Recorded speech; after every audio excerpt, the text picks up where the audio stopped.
Hey everyone, we have a big interview for you today because myself and Stefano will be interviewing Lou Ferrigno, internationally famous bodybuilder and actor. Most of you probably know him from the Incredible Hulk series in the 70s that was on CBS back in the day, but you could know him from a number of other works that he's been in since then. We're so happy to have Lou here virtually for an interview. But if you want to see him in person, he will be here in Toronto this weekend for the Toronto ComiCon, which we're really excited to be going to. And we can't wait to see him. We hope you join us, and we hope you enjoy the interview as well. We saw that you're in a show coming up called The Offer. Were you able to talk a little bit about that, this upcoming project that you're in? Yeah, there's a huge miniseries, 10 episodes. It's all about the making of The Godfather, how The Godfather got made, and how the mafia dealt with it with the studio. I play Lenny Montana, the hitman, and it's a huge series because we have a lot of wonderful actors. It's Paramount Plus, and I've been filming that for 6 months. What was great about it is that this is the 50th anniversary of The Godfather, and billions of people seeing the movie. It's one of the greatest movies, probably the greatest movies ever made.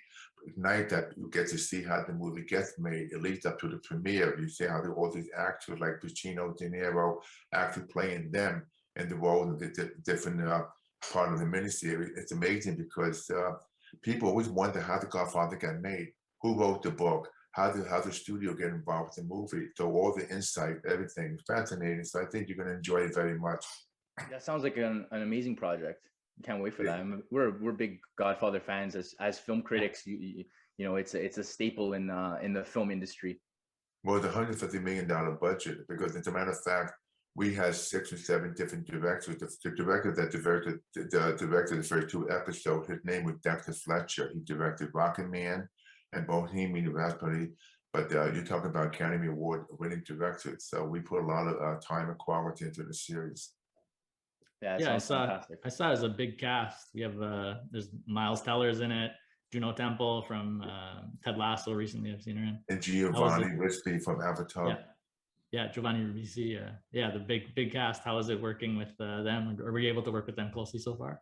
Yeah, they're great actors. It's so nice because especially it's a period piece. Though in the first scene, when you get to see the series, we had 700 extras. They created a whole Italian parade, and you get to meet all these different characters. Because when I was filming, it takes place in the 70s. I had big sideburns. They had to give a different look to my hair. But it's nice because it brings me back memories back in the 70s. When I was 20 years old, I remember everybody was talking about The Godfather. So it's now kind of like I'm acting the role of Lenny Montana. Back then, 50 years ago, they were just talking about it. That's fantastic. Yeah, even 50 years ago. It's funny because you say that, because what I think people don't realize is that you're 70 years old, and it blows my mind when I look at you and you're 70 years old. And I wouldn't swear, like I would say 50s, like at worst, like, you know. So well, have good genes, yeah.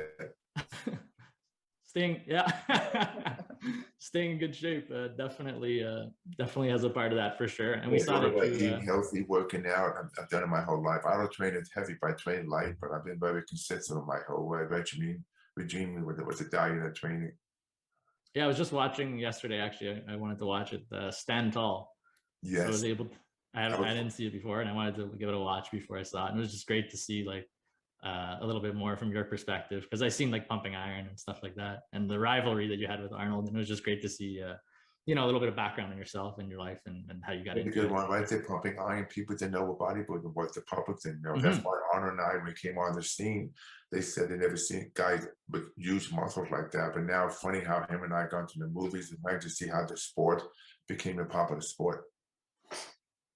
Yeah, definitely. Nowadays, right, you have The Rock and all these big guys they're blowing up the screen, which is interesting. Yeah, because at the time when I did the Hulk, people couldn't believe my physique was real. But now, back then, now in Hollywood, you have Brad Pitt, you have Hugh Jackman, everybody getting buffed up like The Rock and everything. Actually, that's just alone. It's great how they are more accepting now. Well, Lou, you have a really extensive career, and you're such an iconic figure. One of the things that you are most recognizable for, and it will never fade away, is the Incredible Hulk. And that's what we're going to be celebrating with you this weekend at Toronto ComiCon. Thousands of fans will be coming out to check you out. And because we're such big fans of yours, we actually have something for you today. We wanted to gift you something. Just wait and see. I don't know if you can see it there. Yeah. Yeah, you can see it. I can see it. See it? Yeah. Yeah, Wow. that's good. Yeah. That's beautiful. Did you draw that? Did you draw that? So I painted this. That's amazing. Thank you very much. That looks so just like the character. Fantastic. Beautiful. It's of your, one of your iconic shots. So this is yours. It's a gift from ourselves in Touchwood, and it's crazy to bring this thing to like to the con and and have you lug it around. So if your agent wants to touch base with Touchwood and communicate, we'd be happy to send this to you. Sure, definitely. Love it. I appreciate it. This is great. Stefano's a fine artist, so I know he worked a lot on that, and he was really happy. I'm impressed. Wow. Yeah, it looks incredible, Stefano. Well done. No problem. Thank you very much, and I'm glad you like it, and I hope it will you can appreciate it on a wall somewhere in your house. You will, no problem. I have a big house now, so I have to.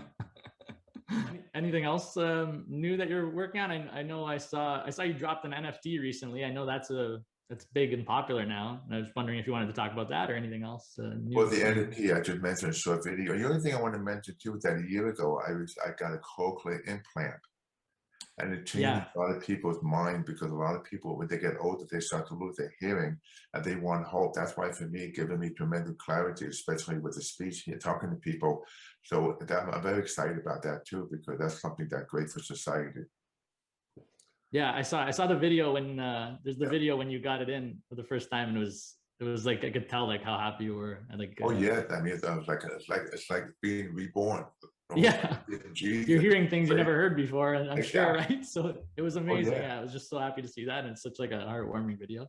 There's so many people out there, children, kids, that have profound hearing loss, and they just want to have hope. That's why now there's hope for them, because it's great, because it's a silent disease, and so many millions of people have a hearing loss. They don't want to talk about it because they're afraid that they're going to be rejected.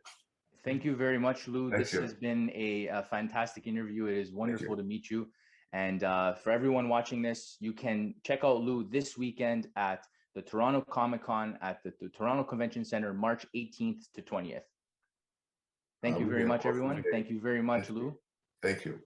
Thanks again, Have Lou. a great evening. Much appreciative. Looking forward to the painting.